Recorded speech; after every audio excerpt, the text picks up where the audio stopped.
नमस्कार। आपका अखबार के इस अंक में आपका स्वागत है। मैं हूं प्रदीप सिंह। रामचरितमानस में लंका कांड में एक प्रसंग है। विभीषण मिलने आए भगवान श्री राम से, तो सुग्रीव सहित जो वानर सेना थी उन्होंने शंका जाहिर की कि ये रावण का भाई है, ये गुप्तचर बनकर आया है, हमारा भेद लेने के लिए आया है। तो उस समय भगवान राम ने एक बात कही, निर्मल मन जन सो मोहि पावा, मोहि कपट छल छिद्र न भावा। कि जो लोग निर्मल मन के हैं वही मुझे पा सकते हैं, मुझे कपट और छल छिद्र पसंद नहीं है। अब इसको मैं राजनीति पर ले आता हूँ। मैं ये बात जो भगवान राम ने कही किसी पार्टी के लिए या किसी नेता के लिए नहीं कह रहा हूँ, भारतीय समाज के लिए कह रहा हूँ। भारतीय समाज को ये कपट और छल छिद्र पसंद नहीं आता। ऐसा करने वालों को वो समय आने पर ज़रूर इसका दंड देता है। ये समाज ऐसे लोगों को माफ़ नहीं करता है। हो सकता है कुछ समय के लिए उनकी उपेक्षा कर दे, ध्यान न दे, कोई निर्णय न ले, लेकिन ऐसा नहीं हो सकता कि लंबे समय तक चलता रहे और समाज उस पर रिएक्ट न करे। तीन पार्टियां इसी कपट और छल छिद्र की राजनीति के कारण समाप्ति की ओर हैं। हाशिए पर तो जा ही चुकी हैं। कब उनका समापन हो जाएगा पता नहीं, लेकिन उससे कोई फर्क नहीं पड़ता कि उनका पूरी तरह से समापन होता है या नहीं। वो राजनीतिक रूप से अप्रासंगिक हो गई हैं। और जिन तीन पार्टियों की बात कर रहा हूँ उनमें शुरुआत मैं करूँगा शरद पवार की एनसीपी जो हुआ करती थी, अब एनसीपी शरद पवार उसका नाम है। उन्होंने पार्टी बनाई थी 1999 में। वो पार्टी उनका भतीजा ले गया, अजीत पवार, जो अब इस दुनिया में नहीं है। पार्टी का सिंबल ले गए, पार्टी का नाम ले गए, पार्टी का झंडा ले गए, और असली एनसीपी जो है अजीत पवार के हाथ चली गई। क्यों चली गई? यही हाल हुआ उद्धव ठाकरे का। उनके पिता बाला साहब ठाकरे ने पार्टी बनाई थी शिवसेना, और बड़ी मेहनत से पार्टी का संगठन खड़ा किया था, जनाधार खड़ा किया था। ये सब कुछ बना बनाया मिला उद्धव ठाकरे को, तो उनको गलतफहमी हो गई कि वो बाला साहब ठाकरे हैं। उनका हुक्म जो है पार्टी और पार्टी के बाहर भी चलेगा। तो पहला काम किया उन्होंने, भारतीय जनता पार्टी को और ख़ास तौर से केंद्रीय गृह मंत्री, उस समय पार्टी के राष्ट्रीय अध्यक्ष थे अमित शाह, उनको अपमानित करने का। सीटों के बंटवारे की बातचीत के लिए कोई न्यूट्रल प्लेस रखा गया था। उद्धव ठाकरे ने मना कर दिया। उन्होंने कहा कि अगर बातचीत करनी है तो अमित शाह को मातोश्री आना पड़ेगा। तो गठबंधन धर्म निभाने के लिए अमित शाह ये अपमान का घूंट पीकर चले गए, मातोश्री गए, बातचीत हुई। वहाँ फिर अपमानित किया उद्धव ठाकरे ने देवेंद्र फडणवीस को। कहा ये कमरे के बाहर बैठेंगे। बैठ गए देवेंद्र फडणवीस। अमित शाह उद्धव ठाकरे की बातचीत हुई, उसके बाद समझौता हुआ, चुनाव लड़ा, गठबंधन को पूर्ण बहुमत मिला। तब उद्धव ठाकरे को लगा कि अब मैं मुख्यमंत्री बन सकता हूँ। भारतीय जनता पार्टी ने मना कर दिया। तो उन्होंने पहले झूठ बोला कि बंद कमरे में जो बात हुई थी हमारी अमित शाह की, उसमें तय हुआ था कि मुझे मुख्यमंत्री बनाया जाएगा और 2.5 साल का जो है वो कार्यकाल का बंटवारा होगा। भारतीय जनता पार्टी ने मना कर दिया कि ऐसी कोई बात नहीं हुई थी। पूरे चुनाव के दौरान हमने देवेंद्र फडणवीस को मुख्यमंत्री के रूप में प्रोजेक्ट किया था और वो सिटिंग चीफ मिनिस्टर थे। उद्धव ठाकरे को लगा कि वो बहुत चालाक हैं और राजनीति के चाणक्य खुद भी हैं, और दूसरे चाणक्य जो महाराष्ट्र की राजनीति के कहे जाते हैं तथाकथित रूप से शरद पवार, उनसे हाथ मिला लिया। दोनों ने हाथ मिलाकर सोनिया गांधी को साथ ले लिया। सोनिया गांधी जो शिवसेना का नाम नहीं सुनना चाहती थी, सोनिया गांधी कांग्रेस, वो शिवसेना के साथ जाने को तैयार हो गई। तीनों ने मिलकर सरकार बना ली और खुशी इस तरह से मनाई जाने लगी। देखा किस तरह से मात दी। उस समय बड़े लेख लिखे जाने लगे, चर्चाएं होने लगी कि अमित शाह और मोदी को किस तरह से उनके खेल में मात दे दी शरद पवार और उद्धव ठाकरे ने मिलकर। इन दोनों नेताओं ने कुछ बोला नहीं। 2.5 साल मुख्यमंत्री रहे उद्धव ठाकरे। जितना अत्याचार अनाचार कर सकते थे वो सब किया। जो मूल उनकी विचारधारा थी पार्टी की, उनके पिता की बनाई हुई पार्टी को, उसको छोड़ दिया। वो हिंदुत्ववादी से सेकुलरवादी बन गए। हिंदुओं से ज़्यादा मुसलमान प्रिय हो गए और उनको लगा कि अब महाराष्ट्र पर मेरा एक छत्र राज होगा। जल्दी ही जमीन पर गिरे। भारतीय जनता पार्टी चुपचाप काम कर रही थी। एकनाथ शिंदे को तैयार किया शिवसेना से, बगावत कराई। 40 सांसद लेकर एकनाथ शिंदे चले गए असम। वहां से कहा कि शिवसेना से अलग हो रहे हैं। लौटकर आने से पहले संजय राउत का बयान आपको शायद याद होगा। उन्होंने कहा था जब ये लौटकर आएंगे 40 शवों की यात्रा निकलेगी। ये अभिमान था, ये अहंकार था और नतीजा ये हुआ कि सरकार गिर गई। उद्धव ठाकरे मुख्यमंत्री नहीं रह पाए। भारतीय जनता पार्टी ने एक बार फिर अपमान का घूंट पिया क्योंकि उसका लक्ष्य बड़ा था। उसने एकनाथ शिंदे को मुख्यमंत्री बना दिया और अपने मुख्यमंत्री रहे हुए 5 साल के मुख्यमंत्री को डिप्टी सीएम बना दिया, देवेंद्र फडणवीस को। अपने लक्ष्य में सफल हो गई कि उद्धव ठाकरे की पार्टी पूरी तरह से खत्म हो गई। वही हाल शरद पवार का किया जो अपने को चाणक्य मानते हैं। उनको लग रहा था कि अमित शाह को तो हमने ऐसी मात दी है कि जिंदगी भर याद रखेंगे। अब शरद पवार की हालत यह है कि उनको कोई पूछने वाला नहीं है। 2019 में जब चुनाव नतीजा आया और उद्धव ठाकरे ने बगावत की तो शरद पवार के कहने पर अजीत पवार देवेंद्र फडणवीस के पास गए और दोनों ने मिलकर सरकार बनाने का फैसला किया, जो सुबह सुबह शपथ दिलाई गवर्नर ने। कुछ घंटे की सरकार थी।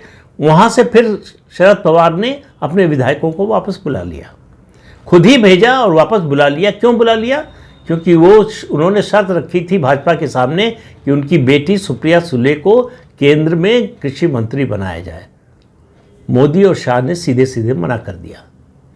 कहा इस तरह से ब्लैकमेल में नहीं आएंगे, जाती है सरकार चली जाए। तो सरकार चली गई। फिर उद्धव ठाकरे बने, आपको मालूम है वो सब इतिहास।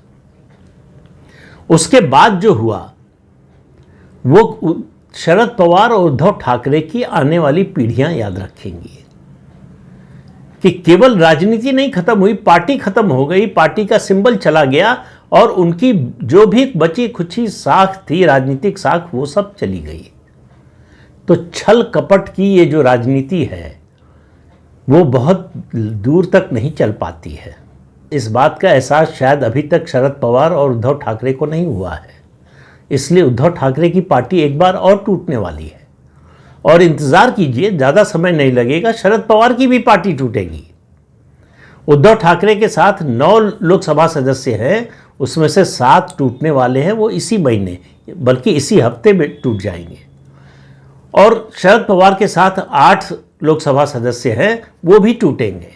उसकी तारीख बीजेपी तय करेगी, शरद पवार नहीं। शरद पवार उद्धव ठाकरे चाह कर भी अपने संसदीय दल को टूटने से रोक नहीं पाएंगे और अगला नंबर लगेगा विधायक दल का, वो भी टूटेगा। तो 2 पार्टियां कपट और छल छिद्र की राजनीति के चलते हाशिए पर चली गईं। अब वो इंतजार कर रही हैं दोनों पार्टियां, उनके नेता, की कब उनका राजनीतिक अंतिम संस्कार हो। तीसरी पार्टी तृणमूल कांग्रेस, जो इस समय सबसे ज्यादा चर्चा में। अहंकार का जो स्तर था, और केवल ममता बनर्जी, अभिषेक बनर्जी ही नहीं, उनके जो चमचे हैं डेरेक ओब्रायन जैसे, उनकी भी बातें सुन लीजिए। मैंने एक वीडियो में जिक्र किया था, एक वीडियो बनाया था 4 मई से पहले डेरेक ओब्रायन ने, और उसमें प्रधानमंत्री को उनके फर्स्ट नेम से बुलाया था। कहा था 4 मई को जब टीएमसी और ममता बनर्जी जीतेंगी तो नरेंद्र इस्तीफा दोगे। ये भाषा थी उनकी। आज डेरेक ओब्रायन कहाँ हैं किसी को खबर नहीं है। अभिषेक बनर्जी बगल में है, कुछ गज की दूरी पर है ममता बनर्जी का घर कालीघाट में। वहां जाने के लिए छाता लेकर जा रहे थे कि अंडों की बरसात होगी। यही अभिषेक बनर्जी थे जो गाड़ी की बोनट पर खड़े होकर कह रहे थे, देखता हूं 4 मई को 5 बजे के बाद तुम्हारा कौन बाप तुम्हें बचाने आता है। प्रधानमंत्री और गृहमंत्री को चुनौती दे रहे थे। ममता बनर्जी चुनौती दे रही थी, कोलकाता में अगर होटल में रह रहे हो इसलिए रह पा रहे हो कि मैं ऐसा चाहती हूं। उन्होंने ये भी कहा था, जिस पर उनके खिलाफ FIR हो गई है, कि अगर मैं नहीं जीती तो 1 सेकंड में ये लोग तुम्हें ख़त्म कर देंगे। मतलब मुसलमानों की ओर इशारा था कि हिंदुओं को खत्म कर देंगे। अहंकार का ये स्तर था। छल कपट और अहंकार, हर तरीके से भ्रष्टाचार, लोगों को प्रताड़ित करना, हिंसा, हत्या, बलात्कार। जिस तरह का आरजी कार की जो घटना थी, उसमें उस बच्ची के साथ जो दरिंदगी हुई, उसके जो जिम्मेदार लोग थे, आरोपी थे, उनको बचाने का जिस तरह से प्रयास हुआ, अब तो उसके बारे में ज़्यादा जो है टीएमसी के लोग ही बता रहे हैं किस तरह से बचाने का उनको प्रयास हुआ, और जो पीड़ित परिवार था उसको प्रताड़ित करने का प्रयास हुआ। और ऐसे लोगों की संख्या पश्चिम बंगाल में हज़ारों में है, अगर लाखों में नहीं तो हज़ारों में तो ज़रूर है। उन सब की जो हाय लगी है ममता बनर्जी, अभिषेक बनर्जी पर, उसका नतीजा है कि 28 में से 20 सांसद अलग हो गए हैं। एनसीपीआई नाम की एक नॉन एंटिटी पार्टी, जो केवल रजिस्टर्ड पार्टी है, रिकॉग्नाइज्ड पार्टी भी नहीं है, उसमें विलय हो गया है, और वो पार्टी लोकसभा में 5वीं सबसे बड़ी पार्टी बन गई। और उसके अलावा 4 राज्यसभा के सदस्य इस्तीफा दे चुके हैं और लाइन में लगे हुए हैं इस्तीफा देने के लिए। विधायकों में 80 में से 64 विधायक अलग हो चुके हैं। तो ये जो अहंकार है, राजनीति में सत्ता होना और सत्ता का सदुपयोग करना, वो आपको आगे ले जाता है। लेकिन सत्ता का दुरुपयोग और उसके साथ अहंकार, ये करेला नीम चढ़ा जैसा है, ये आपको नीचे गिराता है। जब नीचे गिरते हैं आप, तब इतनी तेज चोट लगती है कि फिर उठकर खड़े होना कठिन हो जाता है। वही हो रहा है ममता बनर्जी की टीएमसी के साथ, वही हो रहा है अभिषेक बनर्जी के साथ, वही हो रहा है शरद पवार के साथ, वही हो रहा है उद्धव ठाकरे के साथ। इन तीनों पार्टियों का नामो निशान मिटने वाला है, सिर्फ इसलिए कि इनके नेताओं ने अहंकार को अपना सबसे बड़ा हथियार बना लिया था, अत्याचार को अपना गहना बना लिया था ममता बनर्जी ने। उनको लगता था कि उनके अत्याचार से किसी को कोई बचा नहीं सकता, और उनके अत्याचार का समय जो है वो कभी खत्म नहीं होगा। इसी गलतफहमी में शरद पवार भी थे कि वो महाराष्ट्र की राजनीति की, वैसे तो वो देश की राजनीति का समझते थे, महाराष्ट्र की राजनीति का तो निश्चित रूप से कि वो चाणक्य हैं, जो चाहे कर सकते हैं। जब उन्होंने उद्धव ठाकरे को मुख्यमंत्री बनाया तो उनका पूरा इकोसिस्टम, कांग्रेस का, लेफ्ट का, जितने भाजपा संघ विरोधी थे, देखिए शरद पवार ने क्या दांव चला है। मोदी और शाह को एक दांव से मात दे दी, दोनों कुछ नहीं कर पाए। खूब लेख लिखे गए, खूब भाषण हुए, और उस समय लग रहा था शरद पवार जो है वो चक्रवर्ती सम्राट हो गए हैं, जहाँ चाहे सरकार बनवा सकते हैं, जहाँ चाहे सरकार गिरा सकते हैं। उनको मालूम नहीं था कि ये जो उनकी सौदेबाजी की राजनीति है, इसका जीवन बहुत छोटा है, ये अल्पायु है। वही हाल उद्धव ठाकरे का हुआ, आधी छोड़ पूरी को धावे, आधी मिले न पूरी पावे। 2.5 साल मुख्यमंत्री रह लिए, पूर्व मुख्यमंत्री कहलाएंगे, बस इतना ही हासिल हुआ। बाकी जो कुछ था अपनी नहीं, पिता की कमाई भी गंवा दी, पिता का कमाया हुआ सम्मान भी गंवा दिया। जो प्रतिष्ठा थी बाला साहब ठाकरे की, वो भी चली गई। अब उनके सांसद और विधायक उनके बुलाने पर बैठक में नहीं आते। जो एक समय मजबूर करते थे देश की सबसे बड़ी पार्टी के राष्ट्रीय अध्यक्ष को मातोश्री बुलाने के लिए मजबूर करते थे, आज वो अपने विधायकों और सांसदों को नहीं बुला पा रहे हैं। तो ये कपट और छल छिद्र की जो राजनीति है, ये सभी पार्टियों के लिए सबक है। ये केवल बात जिन 3 पार्टियों की है, मैं सिर्फ उनकी बात नहीं है, सभी पार्टियों की है कि इस रास्ते पर चलेंगे तो ज़्यादा दूर तक नहीं जा पाएंगे।